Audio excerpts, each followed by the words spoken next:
Bonjour et bienvenue sur La Buvette. C'est le podcast qui fait du bien et c'est le podcast où l'on parle de vous. Je m'appelle Margot Bussière, je suis coach de vie humaniste et à travers ce podcast, je vous accompagne vers un mieux-être, un mieux vivre, un épanouissement intérieur ainsi qu'un éveil de votre conscience et pourquoi pas de votre spiritualité.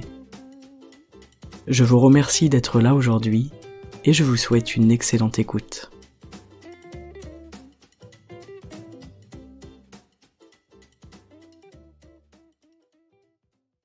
Bonjour à tous, bonjour les amis, bienvenue aujourd'hui pour cet épisode, je suis ravie de vous retrouver et je vous souhaite une très bonne écoute. Aujourd'hui on va parler de conflits intérieurs, conflits de la conscience, conflits des schémas mentaux, des programmes mentaux, et vous allez voir que c'est un sujet qui est quand même assez intéressant.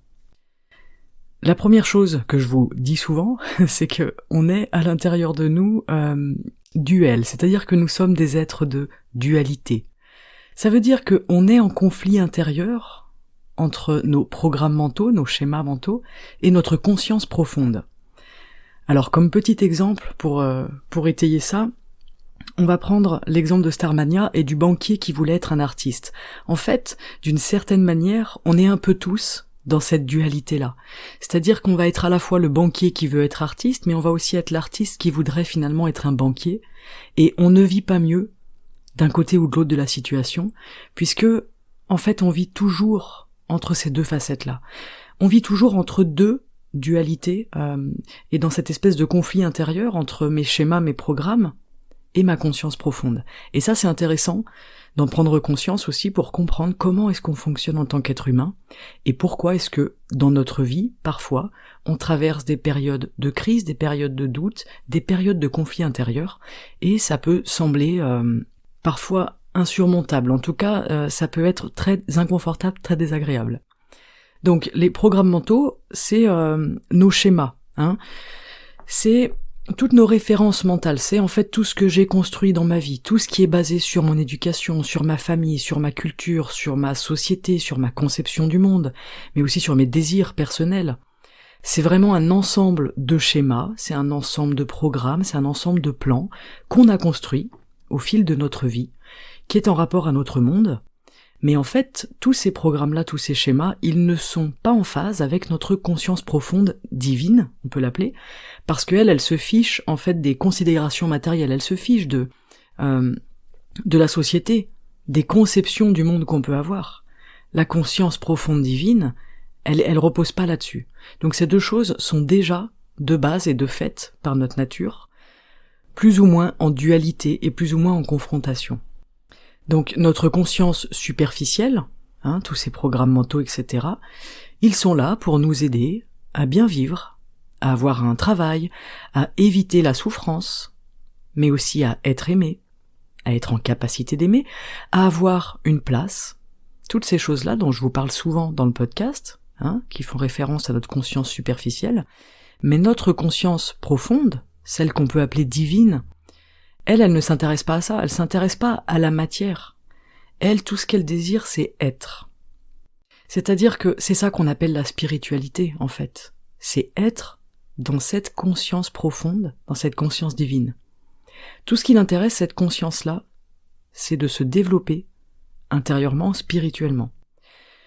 Donc là, vous comprenez déjà qu'on a un décalage. Et ce décalage, il va créer forcément des conflits, qui vont être plus ou moins forts évidemment, mais qui vont être présents tout au long de notre vie. Alors, une des clés pour affaiblir ce conflit, on va pas le faire disparaître, on va essayer de l'atténuer, de l'affaiblir, c'est d'être dans le faire, d'être dans la transformation. En fait, à partir du moment où je suis en mouvement, ma partie profonde, ma partie divine à l'intérieur, elle est contente, elle est satisfaite. Mais quand je suis dans l'immobilité, du coup à l'inverse, ce conflit il va être exacerbé. C'est pour ça que je vous parle constamment de cette mise en mouvement, de cette transformation intérieure, etc., de ce travail. Il y a un réel, il y a un réel sens derrière tout ça, en fait. C'est que en étant dans la transformation, dans le faire, dans le mouvement, je vais contenter cette partie profonde à l'intérieur de moi. Que j'y crois ou pas, c'est autre chose. Mais on le sent que quand on est dans l'immobilité, on peut avoir ce conflit intérieur qui est exacerbé. C'est pour ça aussi que dans la méditation, je vous en ai parlé dans le dernier épisode, au début c'est pas facile. Et puis le début ça peut durer des années. Au début c'est pas facile parce que justement je suis dans l'immobilité. Donc à l'intérieur tout s'agite. Ça génère une espèce de mal-être en fait.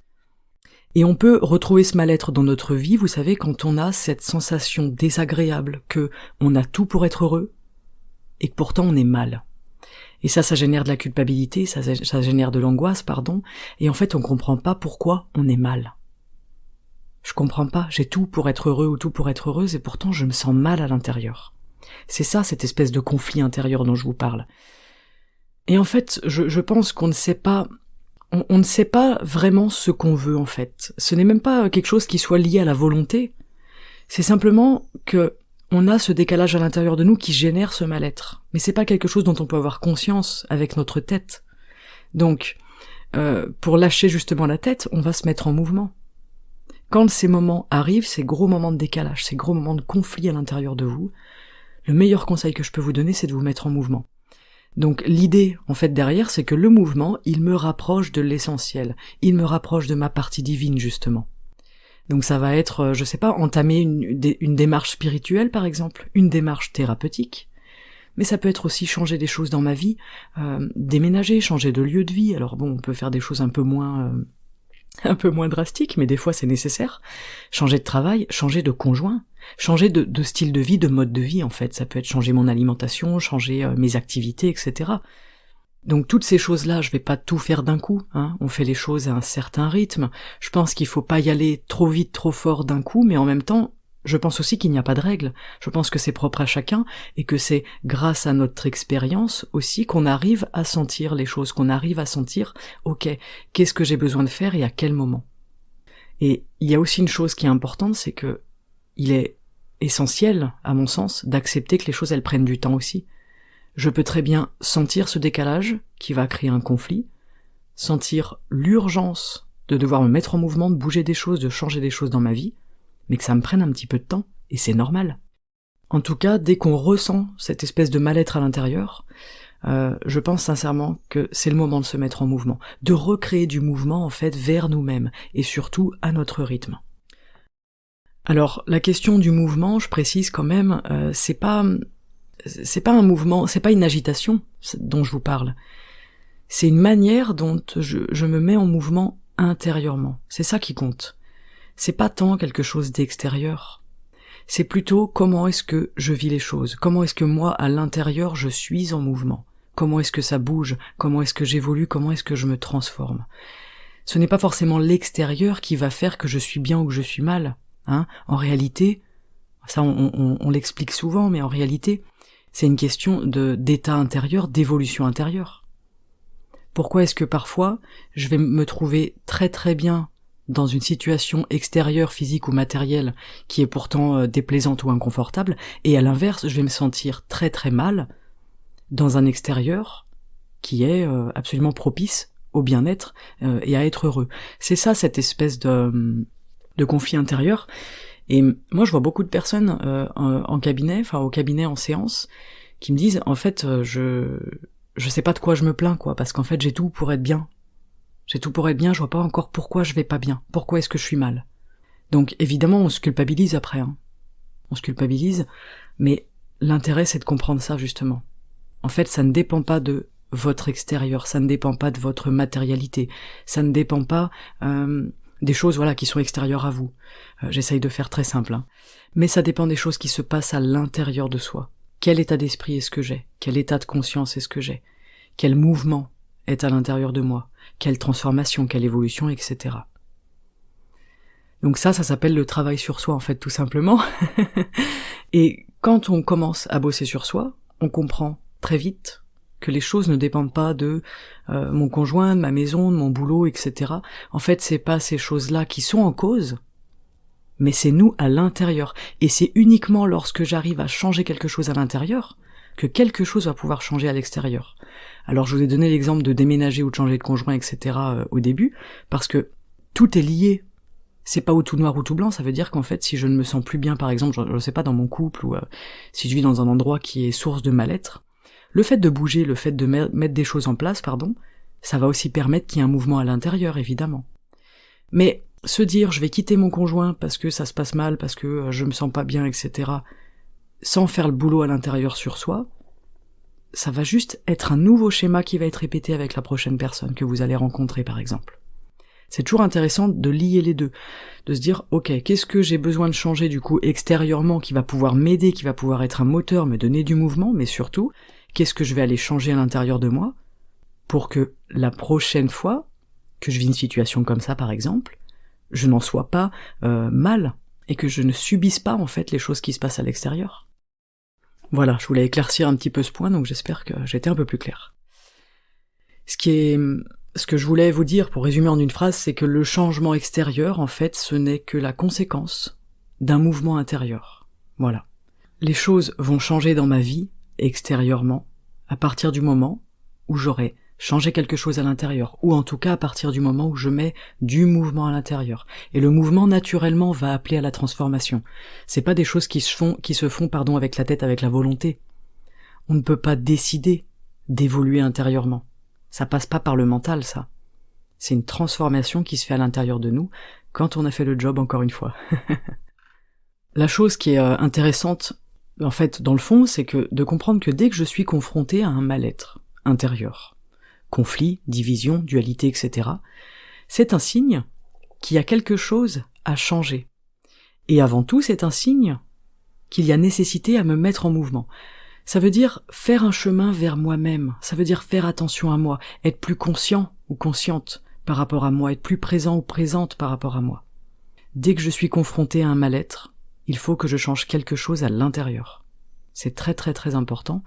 Ça peut paraître complètement bateau, complètement cliché, mais en fait ça part de là, tout part de l'intérieur de vous en fait.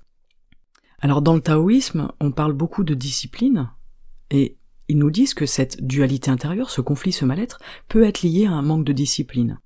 Et je trouve ça vraiment intéressant. Moi, c'est ce qui a fait aussi que je me suis créé des petites disciplines, des petites autodisciplines dans ma vie quand j'ai compris ça. Parce que je me suis dit, ok, en fait, j'ai vraiment besoin de cette discipline pour réussir à transformer quelque chose à l'intérieur. Donc ça peut être la méditation, ça peut être le sport, une activité, peu importe. Mais en tout cas, ce décalage intérieur, il peut disparaître grâce à la discipline. Ça, c'est quand même génial.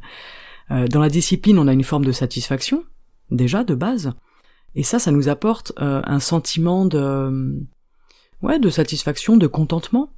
Donc ça fait déjà du bien à l'intérieur de nous, mais ça apporte autre chose. La discipline, c'est un outil dont on va se servir pour nous mettre en mouvement, c'est-à-dire que une fois que je suis dans l'activité, là ça m'apporte autre chose.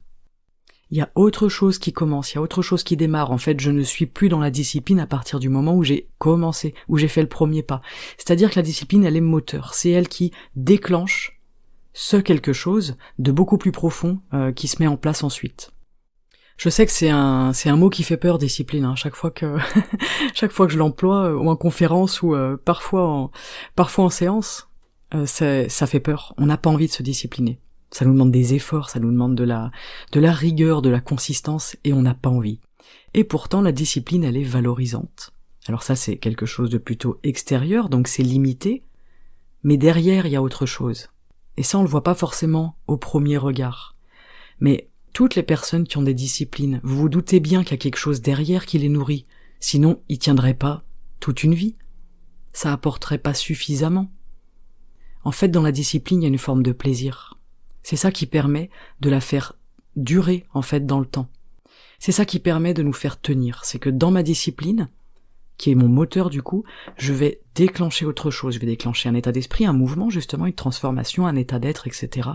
Et ça m'apporte de la joie à l'intérieur de moi, ça m'apporte du bien-être, et ça m'apporte du plaisir. Alors, je vous parle de discipline, du coup, je vais être obligé de vous parler de rigidité, parce que chez nous, dans notre société, la discipline, c'est justement la rigueur, je vous en parlais avant, la rigueur, le côté un peu rigide, mais en fait, pour les taoïstes, la discipline, c'est de la souplesse. Mais ça, je trouve ça génial, la discipline, ce n'est pas de la rigidité. Et la souplesse, vous le savez maintenant, c'est typiquement taoïste. Donc, comment ils expliquent que la discipline est finalement de la souplesse? Parce que dit comme ça, on se dit, bon, c'est un petit peu étrange ton affaire, Margot. Si par exemple, tous les matins, tous les matins j'ai une discipline, je vais faire une demi-heure de piano, par exemple. Mais il y a un matin où je peux pas, où je suis malade, où j'ai loupé mon réveil, etc. Et ben en fait c'est là, exactement là, où ça va m'apporter des choses à l'intérieur et ça va m'apporter de la souplesse. C'est-à-dire qu'au lieu d'être mal, de me flageller, de culpabiliser, je vais juste me dire en fait c'est pas grave, en fait c'est ok. Et c'est ok que je loupe ma discipline aujourd'hui parce qu'en fait je suis souple à l'intérieur de moi. Et à ce moment-là, je profite d'autres choses. Et c'est ça qui va venir nourrir mon prochain rendez-vous avec moi-même, au piano par exemple, ou pour certains ça va être du sport, etc. Ma prochaine discipline.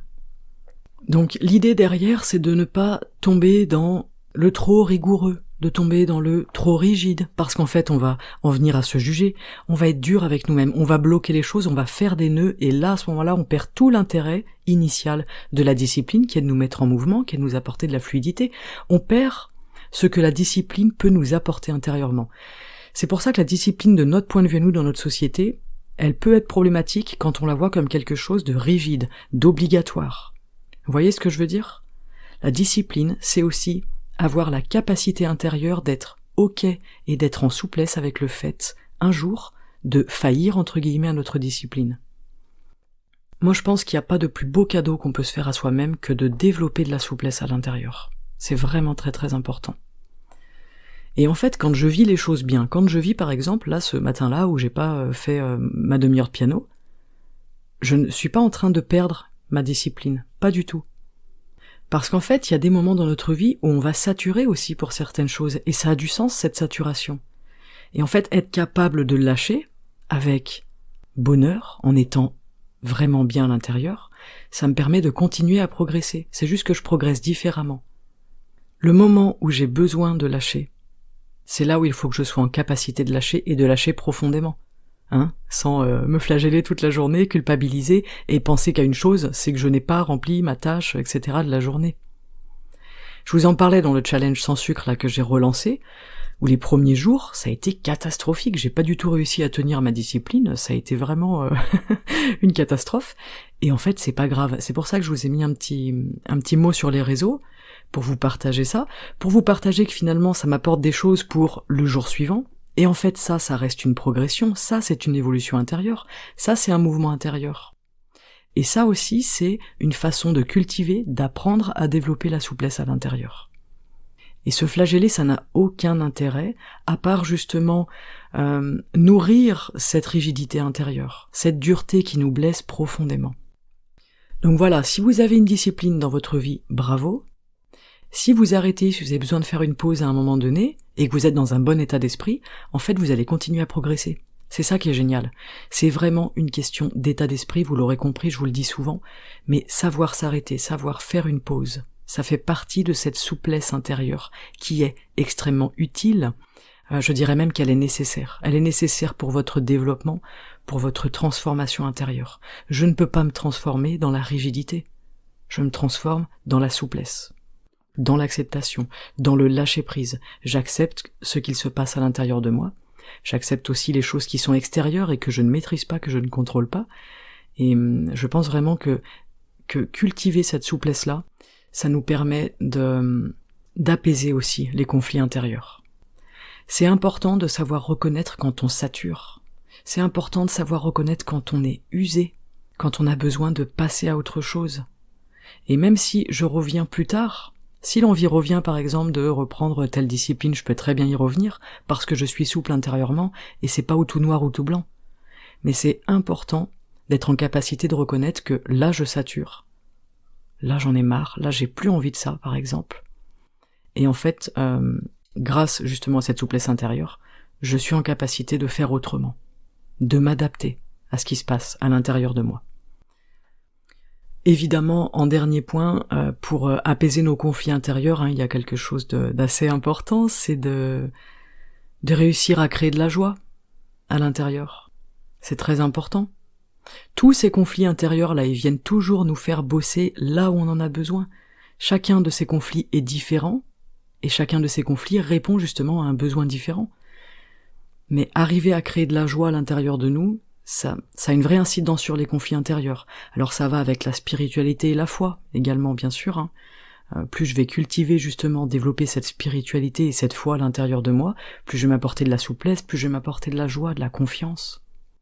Moi j'aime bien quand même me dire que mes conflits intérieurs, qui en ce moment sont très grands, parce que je vis une période je pense, de transformation qui est très forte, mais qui en est même un peu brutale, tous ces conflits intérieurs, j'aime à penser qu'ils sont en train de me faire travailler là où j'ai besoin de travailler.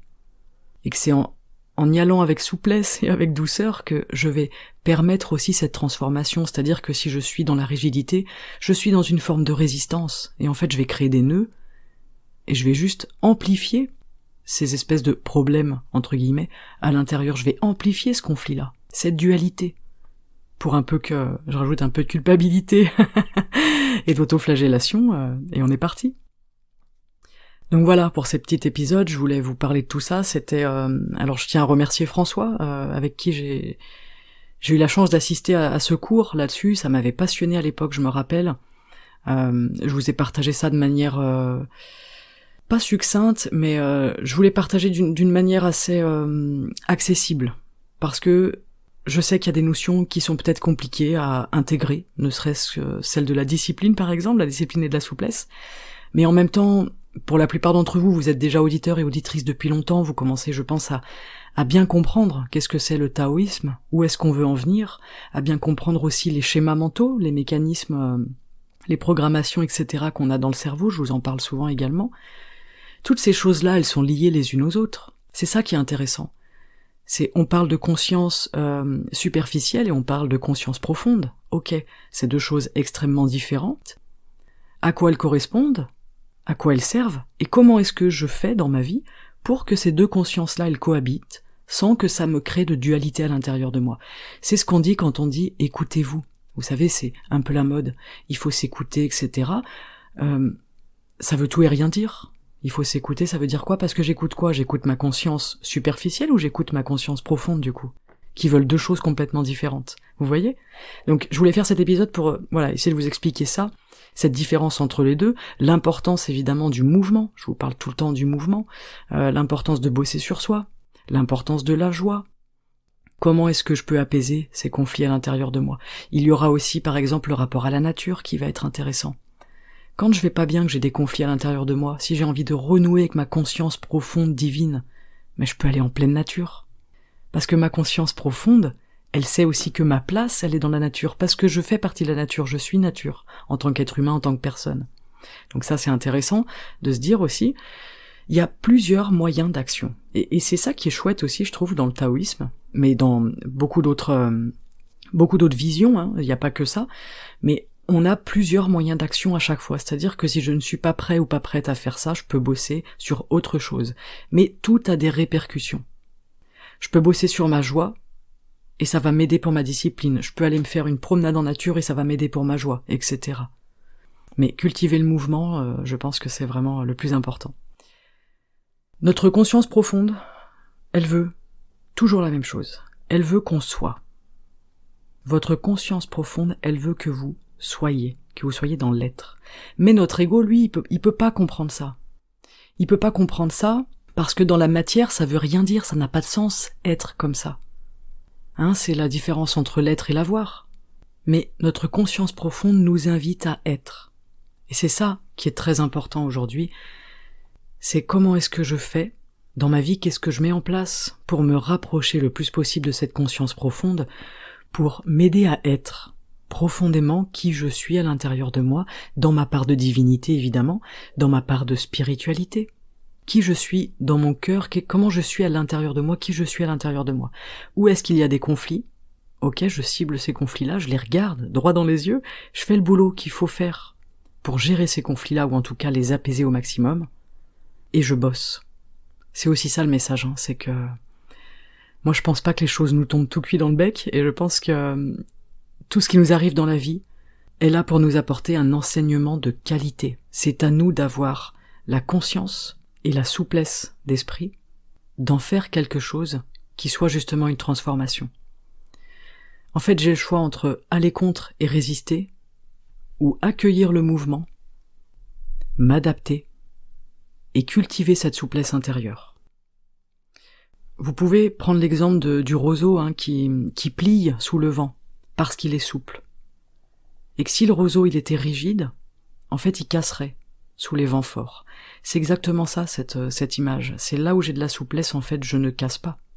Par contre, là où j'ai de la rigidité et où je résiste, c'est là finalement où ça va créer une cassure, où ça va être brutal. Voilà, je vous remercie pour l'écoute de cet épisode, j'espère qu'il a été clair, il était moyennement rédigé, je vous avoue que j'ai fait un peu au feeling, parce que c'est encore une fois un sujet qui me passionne. Ça me passionne, je trouve ça génial, et c'est des choses que j'aurais bien aimé entendre il y a quelques années, en arrière aussi, quand je me construisais en tant que personne, donc je me construis toujours en tant que personne, mais je me dis peut-être que ça peut aussi aider certains d'entre vous, certains et certaines qui peut-être sont en train de traverser aussi des conflits intérieurs. Je pense qu'on en traverse un peu toute notre vie et que la sagesse qu'on peut acquérir en vieillissant, elle nous permet aussi d'être moins en conflit. Je pense que finalement être sage, c'est ça, c'est avoir moins de conflits à l'intérieur de nous, avoir des conflits en tout cas qui sont moins dévastateurs, qui sont moins violents, qui sont moins brutaux. Donc ensemble, eh bien soyons sages, dirigeons-nous vers la voie de la sagesse. Et la voie de la sagesse, eh bien elle passe par l'intérieur, par la souplesse, par la joie, par le boulot et tout ça. Vous avez toutes les clés dans cet épisode. Je vous souhaite une très belle journée, je vous remercie d'avoir écouté cet épisode aujourd'hui. S'il vous plaît, évidemment, vous pouvez le partager, vous pouvez noter le podcast, le commenter, faire tout ce qui vous semble juste et bien et bon pour aider l'émission à se développer et à être découverte par d'autres personnes. Je vous remercie, je vous retrouve la semaine prochaine avec grand plaisir. Et en attendant, je vous souhaite un très bon week-end. À très bientôt sur la buvette. Ciao.